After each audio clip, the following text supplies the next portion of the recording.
Hello all வணக்கம். Chennai test வந்து பயங்கரமா போயிட்டு இருக்கு. மேட்ச் கிட்டத்தட்ட இந்தியா ஜெயிச்ச கணக்கு தான். பீடா வெல்கம் டு த ஷோ. நேற்று சொன்னீங்க 1-0 அப்படின்னு. 1-0 அப்படின்னு குறிச்சு வச்சிடலாமா, இல்லை கோட்டை அழிச்சிட்டு திருப்பி ஆரம்பிப்பாங்களா பங்களாதேஷ்? தப்பா நான் சொன்னா நான் இன்னைக்குமே தப்பா சொல்றேன்னு ஒத்துப்பேன். 11-0 சொல்லியிருக்கணும், 1-0 சொல்லிட்டேன். அது என்ன தப்புன்னா, அது அங்க சொன்ன பாருங்க அந்த பாகிஸ்தான்காரன், ஓம் பணம் பணம் ஏன் பணம் பணம் ஓம் பணம் பயம் பணம் அப்படின்ற மாதிரி போலிங் போடுற ஒரு டீமோட நேற்றுக்கு ஒரு கேள்வி கரெக்டா கேட்டீங்க. 448 ரன் அடிச்சான், அதே மாதிரிதான் இவங்க அடிச்சிருக்காங்க, அந்த மாதிரி ஆயிட போகுதுன்னு. அதுக்கு நான் ரெஸ்பாண்ட் பண்ணேன். அது வந்து டஃபா இருக்கும், இந்தியா ஜெயிச்சிருவாங்க, இந்தியா தோக்கத்துக்கு சான்ஸே கிடையாது, ஆனா வந்துட்டு உங்களுக்கு வந்து டஃபா இருக்கும்னு. அதாவது எப்படின்னா, இப்ப இந்தியா வந்து ஸ்பின்னை பிச்சு ப்ரிப்பேர் பண்ண என்ன பண்ணுவாங்க, திருப்புளி கொடுத்து தோக்கடிச்சிட்டாங்க அப்படின்னு சொல்ற ஒரு கூட்டம் இருக்கு. இந்த மாதிரி ஒரு பிச்சு ப்ரிப்பேர் பண்ணா, இந்த மாதிரி பிச்சு பயங்கரமா சீமர்ஸுக்கு ஃபேவரா ப்ரிப்பேர் பண்ணி ஜெயிச்சுட்டாங்கன்னு சொல்ற இன்னொரு கூட்டம் இருக்கு. அதாவது 17 விக்கெட் இன்னைக்கு விழுந்திருக்கு, இது ரெக்கார்டு இன் இந்தியன் கிரவுண்டு. அதுல ம். 14 விக்கெட் ஃபாஸ்ட் போலர்ஸ் எடுத்திருக்காங்க. ஓகே, நம்ம வந்த உடனே இப்போ உங்களுக்கு வந்து நான் எதிர்பார்த்தேன் ஒரு 440 வரும்னு. பட் நேற்று 339 வருது, தெரிஞ்சு போச்சு, முடிஞ்சு போச்சு சென்னையிலன்னு வேகமா அடிச்சுட்டாங்க. இதுல என்னன்னா, உங்களுக்கு 10 விக்கெட் பங்களாதேஷ்ல, 5 விக்கெட் எடுத்த சீமர்ஸ் 5 போல்டு, அதுல 8 விக்கெட்ல 5 போல்டு. இதுதான் வந்து ஐடியல் ப்ரிப்பரேஷன் ஃபார் யூ. அதாவது ஏயா விட்டு விட்டு ஆடுன்னு சொல்ற அந்த ஷாத்மான் இஸ்லாம் இந்த ப்ரோக்ராம் அவங்க பார்த்துருப்பீங்க ஸ்டம்புக்கு வர நீங்க. பால விட்டு விட்டு ஆடிட்டாங்க. நேர வர்ற பால விடுறீங்க, நேர பால் வர்ற அவுட் ஆயிட்டு அதுக்கப்புறம் வர்றவன் இப்படின்ட்டு நோண்டி நோண்டி நோண்டி நோண்டி கொடுக்குறாங்க அதுக்கப்புறம். ஆனா ஒன்னே ஒண்ணு, வாட் எவர் இட் இஸ், இந்த மாதிரி ஃபுல்லர் லென்ஸ் போடுற ஃபாஸ்ட் போலர் ரொம்ப இம்பார்ட்டன்ட். அதாவது இந்த ஆகாஷ் பத்தி பாத்தீங்கன்னா, லென்ஸ் பாத்தீங்கன்னா பியூட்டிஃபுல் லென்ஸ் போட்டாரு. இன்னொன்னு பாத்தீங்கன்னா சார், நிறைய டீம் இந்த ஆஸ்திரேலியா இவங்க எல்லாம் ஏன் சாம்பியன்ஸ் அந்த காலத்துல டாமினேட் பண்ணாங்க வெஸ்ட் இண்டீஸ்னா, இந்த மாதிரி ஒரு 30க்கு ஒரு மூணுன்னா ஒரு கேரக்டர் காட்டுவாங்க, ஃபைட் பண்ணுவாங்க. அதுக்கப்புறம் கண்ணாப்புனான்னு சுத்துறாங்க, இஷ்டத்துக்கு அடிக்க போறாங்க. எனக்கு வந்து I just can't understand that logic கேட்டால். ஒரு ஃபைட்டே இல்லாம சக்கம் பானாங்க. நான் 5 நாள் போகும்னு சொன்னேன். உங்களுக்கு இப்ப தேர்ட் டே பாத்தீங்கன்னா 300 ரன்ஸ் பிளஸ் ஹெட். நாளைக்கு வந்து ஒரு 160 ரன் என்ன பண்ணுவாங்க உங்களுக்கு? நாளைக்கு கடையை மூடிடுவாங்களா? இல்ல, நாளைக்கு கடையை மூட முடியாது. ஏன்னா வந்து இந்தியா என்ன பண்ணுவாங்க, ஒரு ஒரு டீக்கு ஒரு 15 ஓவர் முன்னாடி வரைக்கும் ஆடுவாங்க, இல்லைன்னா ஆல் அவுட் ஆவாங்க. ஸோ நாளைக்கு ஒரு இவருக்கு ஒரு 4 விக்கெட் அந்த மாதிரி விட்டுருப்பாங்க, 4வது நாள் முடிஞ்சிடும். இது வந்து ஒரு இந்த மாதிரி ஒரு பிச்சு உங்களுக்கு கொடுத்து இந்தியா உங்களை 3.5 நாள்ல உங்களை அடிக்கிறாங்க அப்படின்னா, it is something very disappointing feeling as far as Bangladesh team is concern. ரொம்ப புவர் அப்ளிகேஷன் என்னை பொறுத்த வரைக்கும். ஓகே. பட் இந்தியன் பவுலர்ஸ் நம்ம கிரெடிட் கொடுத்து தான் ஆகணும். பேட்டர்ஸ் நம்ம சொன்னோம், பட் அன்பார்ச்சுனேட்லி இன்னிங்ஸ் கொஞ்சம் குவிக்காவே முடிஞ்சிருச்சு. But bowlers Bumrah 4 wicket, Bumrah the king. அதை நம்ம பேசுறது ஒண்ணுமே இல்லை. பட் ஆகாஷ்தீப் சிராஜ் 2 பேருமே சப்போர்ட் பண்ணாங்க பும்ரா, எக்ஸ்ட்ராடனரி பும்ராவை. இவங்க 2 பேருமே நல்லா சப்போர்ட் பண்ணாங்க. அதை பத்தி என்ன நினைக்கிறீங்க? ரொம்ப சிம்பிள் சார். இப்ப பும்ரா அப்படிங்கும் போது அடுத்த போலர் ரெட் பால் ஃபார்மேட் போலர்னா சிராஜ். அது எல்லாருமே ஒத்துப்பாங்க, நீங்களும் ஒத்துப்பீங்கன்னு நான் நினைக்கிறேன். இந்த ஷாமியோட ஃபிட்னஸ் தான் புலி வருது புலி வருது கதையா இருக்கு, ரொம்ப ஆமா. இம்பார்ட்டன்ட். அவர் என்ன பண்ணுவாருன்னு தெரியாதுங்கும் போது ரொம்ப அழகா ஆகாஷ் தீப்பை கொண்டு வந்தாங்க. இப்ப நான் எப்படி யோசிப்பேன், ஆகாஷ் தீப் என்ன பர்ஃபார்ம் பண்ணாலும், நியூசிலாண்டோட டெஸ்ட் வருது, இன்னொரு டெஸ்ட் பங்களாதேஷோட இருக்கு, இந்த யாஷ் தயாலுக்கு ஒரு 2 டெஸ்ட் சான்ஸ் கொடுப்பேன். அவர் எப்படி போடுறாருன்னு இதே மாதிரி பிச்சு நான் ப்ரிப்பேர் பண்ணுவேன். ஒன்னே ஒண்ணு புரிஞ்சுக்கோங்க, இப்ப எல்லாருமே என்ன நினைக்கிறாங்க, இந்தியா வந்து இந்த மாதிரி திருப்புளி கொடுத்தாதான் ஜெயிக்க முடியும்னு நினைக்கிறாங்க. தப்பான கான்செப்ட் அது. India has got fast bowlers now. அந்த கால இன்னொன்னு என்னன்னா, இப்ப அந்த காலத்துல பாத்தீங்கன்னா ஒரு சில பேசி பேட்ஸ்மேன் ஸ்பேஸ் யாரும் இல்லையா? அதுதான் பேசி ஸ்பேஸ். யாரு யாரு இல்ல, யாரு? இப்ப நான் என்ன சொல்றேன்னா, அந்த காலத்துல இந்தியால ஃபாஸ்ட் பாலர்ஸ் இல்லன்னா சொல்ல மாட்டேன். கபில் தேவ் இருந்தாரு, ஜவஹர் ஸ்ரீநாத் இருந்தாரு, இல்லன்னா எதுவும் கிடையாது. ஜஹீர் கான். ஒரே பிரச்சனை என்னன்னா, அந்த adaptability for Indian batsman to bouncing pitches has been the challenge. அங்க இதுல அடி வாங்குறீங்க. இப்ப நீங்க இந்தியா, நீங்க வந்துட்டு டெக்னிக்கலி சவுண்ட் பிளேயர்ஸ் இருக்காங்க, இப்ப நீங்க போட்டு பேசலாம் போட்டலாம், இந்தியால நீங்க பயமுறுத்த முடியாது. அப்படிங்கும் போது அவங்க என்ன பண்ணணும், நியூசிலாண்டோடையும் இதே மாதிரி பிச்சு கொடுத்தா அவங்கள அவங்க சேலஞ்ச் பண்ணிக்கணும். நியூசிலாண்டை கூட better pace bowling attack. Pace attack correct. இந்த பங்களாதேஷ் பேஸ் போலிங் அட்டாக்கே it is not to be written off. நான் சொல்றேன், ரொம்ப டீசென்ட் பேஸ் போலிங் அட்டாக். நான் என்ன பண்ணிருப்பேன், இந்த தன்சி பசானே எடுத்துட்டு வந்திருப்பேன்.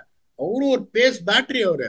ஸோ இந்த pace bowling attack is going to test you. You come out successful and you are expected to come out successful also on the next test match. அப்போ என்ன பண்ணோம், Southee அவங்க எல்லாம் வராங்களா, இதே மாதிரி ஒரு பிச்சை கொடுங்க, நீங்க கொடுத்துட்டு test your self when we go to BGT you are well prepared. இப்ப ஆகாஷ் தீப் கையை தூக்கி இருக்காரு, என்னால இந்த பிச்சில பாரி போட முடியும், புல்லர் லென்ஸ் விக்கெட் எடுக்க முடியும், ஜாஸ் தயாலுக்கு இன்னொரு சான்ஸ் கொடுங்க. அங்க நீங்க போகும்போது ஷமி இல்லைன்னாலும் எனக்கு ஒரு 4 ஃபாஸ்ட் பவுலர் இருக்கணும், பிகாஸ் ஹர்திக் பாண்டியாவோட ஸ்டேட்டஸ் ரெட் பால்ல என்னன்னு தெரியல. சோ அது உங்களுக்கு என்ன அலோவ் பண்ணும், 3 fast bowler potentially if they can try and run through the opposition that allows both Ashwin and Jadeja to play. இன்னைக்கு அஸ்வின் விக்கெட் எடுக்கல, ஜடேஜா வந்து 2 விக்கெட் எடுத்துட்டாரு, அஸ்வின் வந்து பேட்டிங்ல 100 அடிச்சாரு, ஜடேஜா 80 அடிச்சாரு. This is going to be the combination for you even when you play in Australia. இப்ப அவங்க எப்படி யோசிக்கிறாங்கன்னா, இந்த third and fast fourth fast bowler வந்து தேர்ட் ஃபாஸ்ட் பவுலர் அவ்வளவு பொட்டன்டா இல்லைன்றதுனால 2 சுமாரான ஃபாஸ்ட் பவுலர் ஆடிட்டு ஒரு ஸ்பின்னர் வச்சு ஒப்பேத்தணும்னு பாக்குறாங்க. அதை பண்ணவே பண்ணாதீங்க. 3 front line fast bowler, 2 spin bowling allrounder வச்சு போங்க. That should be the right combination BGT. இதை இவங்க பண்ணாங்கன்னா 3ஆம் தடவை சீரிஸ் அங்கேயும் ஜெயிச்சிருவாங்க. சூப்பர். ஆனா ஒன்னே ஒன்று கேட்கிறேன், சப்போஸ் ஹர்திக் ஃபிட் அண்ட் ரெடியா வந்துட்டாரு, அவர் ரெட் பால்ல பிராக்டிஸ் பண்ற மாதிரிலாம் நான் பார்த்தேன், பட் உள்ள வராரு அப்படின்னா பிளேயிங் லெவல்ல யாருக்கு பதிலா வருவாரு? KL ராகுலா சார்? வேற KL ராகுல நீங்க டிராப் பண்ண முடியாது, ஒரு ஸ்பெஷலிஸ்ட். ஆகாஷ் தீப் தானா? ஆகாஷ் தீப்பையும் டிராப் பண்ண மாட்டாங்க. One of the allrounders has to sit out, Ashwin or Jadeja. அது ரொம்ப வருத்தத்துக்குரிய ஒரு விஷயம் தானே பிதா? வழி கிடையாது. நான் அதனாலதான் அப்படி கேட்டேன், மாத்தி மாத்தி. இதுதான் ஆன்சர்னு எனக்கு தெரியும், பட் மாத்தி மாத்தி கேட்கிறேன். நான் டாப் 6 டிஸ்டர்ப் பண்ணவே மாட்டாங்க. இப்ப என்ன பண்ணுவாங்க, கில்ல ரீப்ளேஸ் பண்ணணும்னா சர்ஃப்ராஸ் கானை வச்சு ரீப்ளேஸ் பண்ணுவாங்க, KL ராகுல ரீப்ளேஸ் பண்ணணும்னா சர்ஃப்ராஸ் கானை வச்சு ரீப்ளேஸ் பண்ணுவாங்களே ஒழிய they will not replace him with Hardik Pandya. Hardik Pandya எப்படின்னா a capable batsman, but can you put your money on Hardik Pandya solely as a batsman to score 100? கொஞ்சம் அப்படி யோசிப்பீங்கும் போது நீங்க என்ன பண்ணுவாங்க, 2 ஸ்பின் போலிங் ஆல்ரவுண்டர் இருக்காங்க, we will take one at the expense of Hardik Pandya தான் போவாங்க. நீங்களும் கேட்பீங்க, எப்படி பீடாக் மனசாட்சியே இல்லாம சொல்றீங்கன்னு. மனசாட்சி இல்லாம சொல்லித்தான் ஆனும். That is what the route they will take. அதே மாதிரி third fast bowling option Akash தீப்போ யாஷ் தயாலோ once they prove themselves in the test side அவங்களை எடுக்க மாட்டாங்க. அதனால எனக்கு ஹர்திக் பாண்டியா வர்ற மாதிரி தெரியல. இதுதான் காம்பினேஷன். எனக்கு என்னன்னா, இந்த தேர்ட் ஃபாஸ்ட் போலிங் ஸ்லாட் வந்து உங்களுக்கு வந்து இவர் தான் அப்படின்னு கண்டிப்பா வந்து கன்ஃபார்ம் ஆகணும். Whether it is Akash Deep or it's going to be Yash Dayal. அந்த விட கிடைச்சிச்சுன்னா இதே காம்பினேஷன் வச்சு ஆஸ்திரேலியால அடிக்கிறோம். சூப்பர். இந்தியா பேட்டிங்கும் பார்த்தோம், ரோஹித் இன்னைக்கும் அடிக்கல, ஜெய்ஸ்வால் ஒரு மாதிரி ஃபர்ஸ்ட் இன்னிங்ஸ் நல்லா ஆடினாரு, பட் இந்த டைம் அவுட் ஆயிட்டாரு. கில் சூப்பரா ஆடுறாரு, 33 ரன் நாட் அவுட்னு நினைக்கிறேன். கோலி பாவம் பாருங்க, ரிவ்யூ பண்ணாம போயிட்டாரு. ஸ்பைக் இருந்துச்சு, எல்லாரும் தலையில கை வச்சிருந்தாங்க கிரவுண்ட்ல, அவர் பண்ணியிருந்துக்கலாமே. ஏன்னா இவ்வளோ விக்கெட் போகுது, 3வது விக்கெட் ரிவ்யூ இருக்குன்றப்ப he could have taken that review இல்லையா? முதல்ல இருந்து வர திருப்பி ரோஹித்துக்கு ஒரு நல்ல பால் வந்துருச்சு, பிட்ச் ஆகி ஸ்ட்ரைட்டன் ஆயிடுச்சு. I'm not defending him, he is not scored in both the innings. ஒரு நல்ல பால் வந்துருச்சு. ஜெய்ஸ்வால் வந்துட்டு ஃபர்ஸ்ட் இன்னிங்ஸ் ரொம்ப நல்லா ஆடினாரு, கொஞ்சம் இந்த டெம்டேஷன் விட்டுருக்கலாம், ஓகே தட் இஸ் ஃபைன். எனக்கு நார்மலா கோலி என்ன பண்ணுவாரு, பட்ட உடனே இப்படின்னுவாரு. இப்ப நீங்க ஒரு பாடி லாங்குவேஜ் பாத்தீங்கன்னா அவருக்கு வந்து அந்த இதுவே இல்லை. கோலி அப்படின்ற மாதிரி ஒரு ஆள் பேட்ல வாங்கினா just because of the importance of the big player is non-taker plumma இருந்தாலும் ரிவ்யூ பண்ணுவாங்க. எப்படி இந்த ரிவ்யூ வந்து எடுக்காம போனாருன்னு தெரியல. அவர் யோசிக்கவே இல்லை சார். அவர் பட்ட உடனே அவருக்கு என்ன தெரிஞ்சிச்சு, கொஞ்சம் ஃபுல்லா அடிச்சது, சரி கண்டிப்பா வந்துட்டு அவுட்டு தான் அப்படின்ட்டு போயிட்டாரு. ரிவ்யூ எடுத்திருக்கலாம், பட் இன்னும் இந்த இன்னிங்ஸ் வந்து கொஞ்சம் மெஷர்டா ஆடினாரு. சரி கொஞ்சம் ரன் வரும்னு நினைச்சா அன்பார்ச்சுனேட்லி வரல. கில்லு நான் சொன்னேன், Gill is talented. Gill talented இல்லைன்னா கிரிக்கெட் தெரியாதவன் தான் கில்லு டேலண்டட் இல்லைன்னு சொல்லுவான். But is not scoring runs, that has to be justified. Is not been scoring runs on regular basis போது ஃபர்ஸ்ட் இன்னிங்ஸ் வேற ஃபெயிலியர் போது just to make it big. ப்ரெஷரே கிடையாது. 308 ரன் லீடு இப்பயே அவங்க டிக்ளேர் பண்ணாலும் 308 ரன் அவங்க திருப்பி அடிக்க போறது இல்ல. ப்ரெஷரே கிடையாது. பொறுமையா ஆடி ஒரு 100 ரன் தேத்துனா it is going to be good for India. எனக்கு என்னன்னா, ஆஸ்திரேலியா போகும்போது இதான் பிளேயிங் லெவன் பிக்ஸ்டா போனோம். யோசிக்க கூடாது, இவன் ஆடுவானா அவன் ஆடுவானா அந்த மாதிரி இதுவே இருக்க கூடாது. அது யோசனைன்றது என்ன, தேர்ட் சீமர் யாரு, அதுக்கப்புறம் கில்லுவும் நம்பர் 3 இது 2 தான் ஸ்பாட். இது கில்லு வந்து இப்ப இந்த டெஸ்ட் மேட்ச், அடுத்த test match New Zealand series run அடிச்சிட்டாருன்னா, once you go to Australia with fixed combination of no confusions, result is coming. Okay, Bangladesh point of வியூல கொஞ்சம் நான் கேட்கிறேன். பாகிஸ்தான்லயே அடிச்சிட்டோம் அப்படின்னு சொல்லிட்டு ஒரு காலரை தூக்கி விட்டு வர்றாங்க. நம்ம பெரிய பெரிய ஸ்கோர்லாம் நாங்க அடிக்கிறோம், நாங்க தான் பேட்ஸ்மேன் அப்படின்னு சொல்லிட்டு வந்து இப்படி ஒரு அடிங்க வாங்கும்போது அப்ப இப்படி ஒரு அடி இங்க வாங்கும்போது அவங்களுக்கு ஒரு கொஸ்டின்ஸ் இருக்கும் இல்லையா பீடா, whether we are good enough அப்படிங்கிறது. இல்ல அங்க வாங்கினது அடியா, இல்ல எங்க மாத்தி நடந்திருக்கு? They are good enough sir. அந்த டீமை நீங்க பார்த்துட்டு தே ஆர் குட் எனஃபான்னு நான் வந்து கேள்விப்பட்டேன்னா என்னோட நம்மளோட சேனல்ல யாருமே பார்க்க கூடாது. They got correct. ஆனா வெரி. இன்னைக்கு ரொம்ப ஈஸியா கால நேரா நேரா போல்ட் ஆயிட்டு நீங்க தானே சொன்னீங்க இப்போ, ஸ்டம்புக்கு ஒரு பால் எல்லாம் போல்ட் ஆயிட்டு போறாங்கன்னு. இன்னொரு பெட்டர் ஃபைட் எதிர்பார்த்தேன் நான் ஹானஸ்டா. அதாவது டெஸ்ட் ஆரம்பிக்கிறதுக்கு முன்னாடி ஒரு 2 பாயிண்ட் நம்ம டிஸ்கஸ் பண்ணோம். என்ன? ஏபாக்ல நியூ பால்ல 15 ஓவர் பால் அங்கேயும் இங்கேயும் போகும். அந்த 15 ஓவர் பல்ல கடிச்சுன்னு விக்கெட் கொடுக்காம ஆடிட்டு ஒரு ஸ்பின்னரை அட்டாக் பண்ணணும் அப்படின்னு. இந்தியாவும் 10-15 ஓவர்ல விக்கெட் கொடுத்தாங்க, இவங்களும் ஃபர்ஸ்ட் 15 ஓவர்ல கொட்டிக்கிட்டாங்க. நீங்க ஃபர்ஸ்ட் 15 ஓவர்ல சப்கான்டினென்ட்ல ஃபாஸ்ட் பவுலர்ஸுக்கு விக்கெட் கொடுக்குறீங்களா? அது வந்து பேத்தட்டிக் அப்ரோச் அண்ட் பிளானிங் என்ன பொறுத்த வரைக்கும். It is nothing related to the skill. இப்ப எல்லாருமே கேம் எவால்வ் ஆயிட்டு இருக்கு sir. Game is evolving now. எவ்வளவு அனாலிசிஸ், எவ்வளவு நம்பர்ஸ், எவ்வளவு இன்டெலிஜென்ஸ், பிரேக்கிங் பேட்டர்ன்ஸ் இவ்வளவு இருக்கு. அப்படிங்கும் போது அந்த பேட்டர்ன் தெரியாம நீங்க கிரிக்கெட் ஆடுறீங்கன்னா, இப்ப நிறைய பேர் என்ன சொல்லுவாங்க, go offensive, put the pedal on the axle. அப்படி எல்லாம் பண்ண முடியாது. சிச்சுவேஷன் தகுந்த மாதிரி ஆடணும். இப்ப அவங்களுக்கு என்ன த்ரெட்? இப்ப இதுதான் ஸ்பின் வந்து is never going to be a threat for Bangladesh. They are good sweepers, they use speed well. த்ரெட்ன்றது என்ன? இந்த மாதிரி ஒரு பிட்ச் கண்டிஷன்ஸ்ல முதல் 15 ஓவர், இந்த 4 over from short bus from Bumrah, Akashdeep and Siraj, இதை பார்த்திருந்தாங்கன்னா they would have really made sure that they would have been still batting today. அதை அவங்க பண்ணவே இல்லை. அவங்க வந்து நேரம் வர்ற பால விட்டாரு, அதுக்கப்புறம் கசாமுசான்னு வீடுறாங்க. அது மாதிரி பும்ரால வீர முடியாது, விட்டு தான் ஆடணும் நீங்க. So there is nothing to question about whether they got skills. They got skills, they got to compete. Even they got skills to beat India also. But இந்த மாதிரி அப்ரோச் பேத்தட்டிக்கா இருந்தா வேர்ல்டு கப்பை கூட ஜெயிச்சிடலாம். இந்தியாவுக்கு வந்து டெஸ்ட்ல ஜெயிக்க முடியாது. நீங்க கம்பீட் பண்ணிட்டு போனா கூட போறோம். Unfortunately their approach was so bad, compete கூட பண்ணாம போயிட்டாங்க.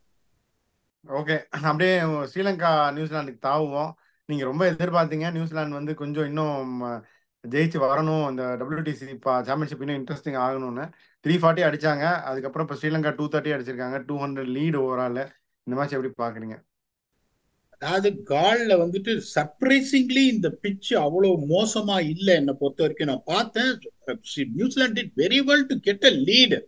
305 அடிச்ச ஸ்ரீலங்காவை 340 திருப்பி அடிச்சிருக்காங்கன்னா, even though the lead is not sizeable. 70 run கேட்டேன் நானு, 35 ரன். But they took honors by taking the lead. அதுக்கப்புறம் வந்துட்டு இன்னொன்னு பாத்தீங்கன்னா, again the quality of spin was the question. அதே மாதிரி மேத்யூஸ் எல்லாம் இந்த மாதிரி ஒரு பிட்ச் எல்லாம் ஆட ஆரம்பிச்சோன்னா பெருசா அடிச்சிருவாரு. அதுக்கப்புறம் குஷால் மெண்டிஸ் வேற 8 பேட், அவர் வந்து குறுக்கு போட்டு ஸ்வீப் வேற அடிப்பாரு. இப்பயும் சொல்றேன், பிச்சு கொஞ்சம் ஈஸியா இருக்கு, அவ்வளவு டேஞ்சரஸா இல்ல. ஸ்ரீலங்கால பிரவாத் ஜெயசூர்யா விட்டீங்கன்னா வேற எதுவும் பெருசா ட்ரபிள் பண்றதுக்கு ஆள் இல்லைங்கும் போது ஸ்ரீலங்கா நீட் அட்லீஸ்ட் 300. இப்ப கால்லாம் பாத்தீங்கன்னு வச்சுக்கோங்களேன், 170 ரன் வாய்ப்பே கிடையாது ஃபோர்த் இன்னிங்ல சேஸ் பண்றதுக்கு. But I am telling you again, வாட்சிங் the pitch, it is not looking that bad. 300 இருந்ததுன்னா anything less than 300, New Zealand I feel that have a fair chance to win.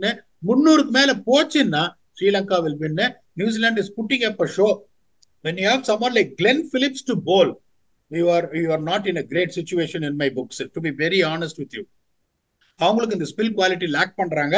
இது 200 ரன் மேல lead வந்துருச்சு, 6 wicket இருக்கு. Well settle batsman Dhananjaya de Silva, Mathews ஆடிட்டு இருக்காங்க, Kusal Mendis to follow. இன்னும் 100 run அடிச்சிட்டாங்கன்னா match is going to be interesting. But still spin quality தான் இருக்காங்களே பீடா. ரச்சின், சாண்ட்னர், நம்மளுடைய சாண்ட்னர் வேலையில பட்டதாரி எல்லாம் இருக்கா, விக்கெட்லெஸ் ஆயிட்டாரு இந்த டைம்ல.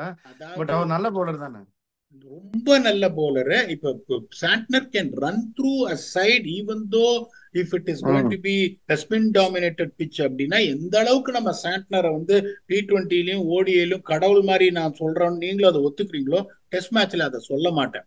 இப்ப நிறைய பேர் வந்து அந்த கேள்விதான் கேட்கறாங்க, இந்த மாதிரி ஏன் சார் நீங்க காமிந்து மெண்டிஸ் வந்து சுமாரான பிளேயர்னு சொன்னீங்க, டெஸ்ட் மேட்ச்ல அடிக்கிறாங்க. தயவு செஞ்சு புரிஞ்சுக்கோங்க, when we made that comment, it was made pertaining to the white ball cricket because it doesn't have power hitting skills.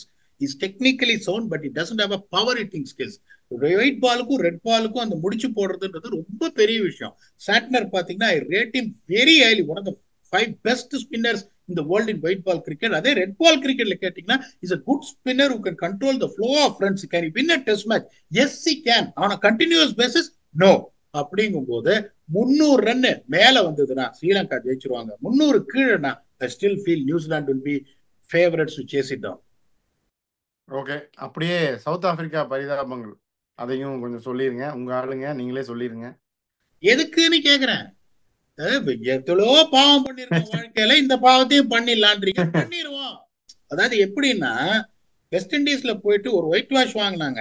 Media வந்து ரிப்போர்ட் பண்ணுது what positives we can take out of this. White wash வாங்கிட்டு எப்படியா என்னைத்தையா positive பாப்பீங்க? நீங்க எப்படி positive பாக்குறீங்க? White wash வாங்கிட்டு இந்த மென்டாலிட்டி வச்சு நீங்க எப்படியா ஜெயிப்பீங்க?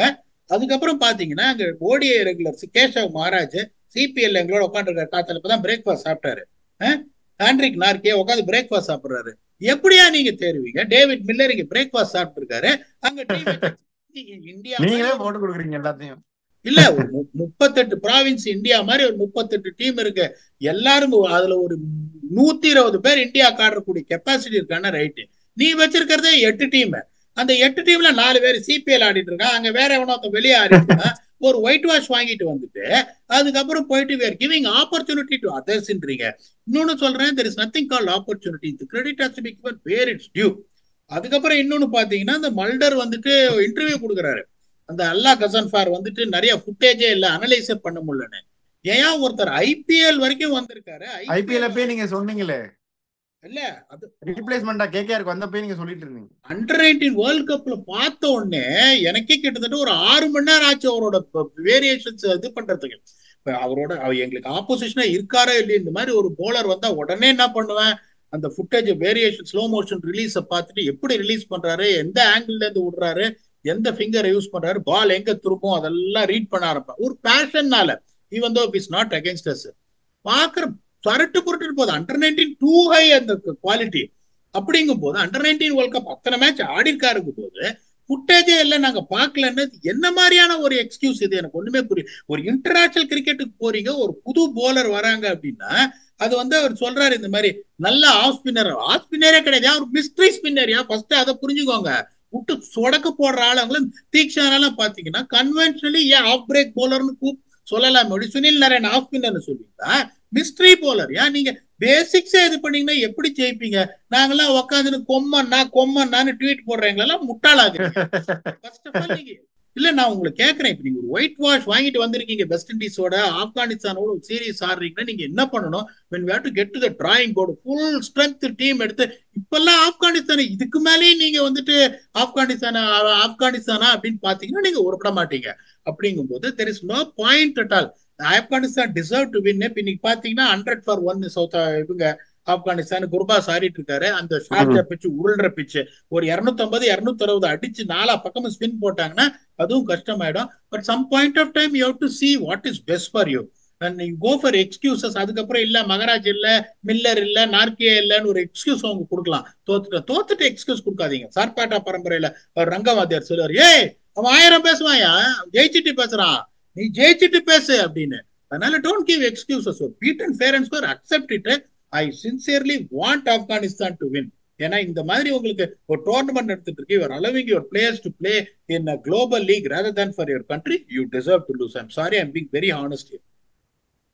ஓகே வீடா, ஸோ எல்லாத்தையும் பார்த்துட்டோம். அப்படியே உங்க ஃபைனல் தாட் சொல்லிருங்க. நாளைக்கு கடையை மூடுறதுக்கு ஒரு வாய்ப்பு இருக்குன்னு நான் நினைக்கிறேன். நீங்க ஆனா நாளை கழிச்சு வரைக்கும் போயிரும்னு நினைக்கிறீங்க. நல்லதுதான், சண்டே கிரௌடு நம்ம சேப்பாக்கில் என்ஜாய் பண்ணிட்டோம். உங்க ஃபைனல் தாட்ஸ் என்ன? கண்டிப்பா India won't be in any rush to finish the game tomorrow. Correct. நல்லா ஆட விடுவாங்க. யாரெல்லாம் ஆடணும், கேஎல் ராகுல் needs a big score, Shubman Gill needs a big score. அஸ்வின் எப்படின்னா ஒரு வெறி பிடிச்ச மிருகம். சரி 2 செஞ்சுரி அடிக்கலாமே சென்னையில அப்படி யோசிக்கிற மிருகம். அவர் நேரே பேர் ரோஹித் சர்மா சொல்லியே சொல்றாரு, 5 நாள் மேட்ச் இருக்கு, ஒரு அவசரமா கிடையாது, 650 டார்கெட் கொடுக்கலாம், நீ சும்மா இருன்னுவாரு. ரோஹித் சர்மா ஒரு ஜோவியல் கேரக்டர். அப்படியா நீ ஆடு மச்சின் அப்படின்னு சொல்லிட்டு ஷார்ட்ஸை போட்டு உட்காந்துருவாரு அவரு வடப்பாவை சாப்பிட்டுன்னு. அதனால உங்களுக்கு வந்துட்டு there is a good chance that they may continue grinding. நாளைக்கு முடியறதுக்கான வாய்ப்பே கிடையாது. நான் 5 நாள் போகும்னு நினைச்சேன்.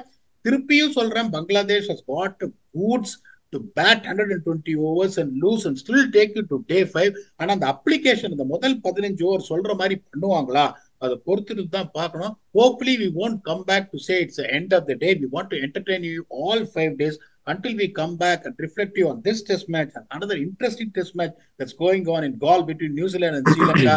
அதுக்கப்புறம் இந்த சவுத் ஆப்பிரிக்கா சம்பவம் என்ன நடக்குதுன்னு தெரியல. இங்கேயும் ஒயிட் வாஷா இல்ல இந்த மேட்ச் ஜெயிக்கிறாங்களா, எல்லாத்தையும் நாளைக்கு பார்ப்போம் with your very own octopus. Until then we come back tomorrow and entertain you. Thanks a lot and bye bye.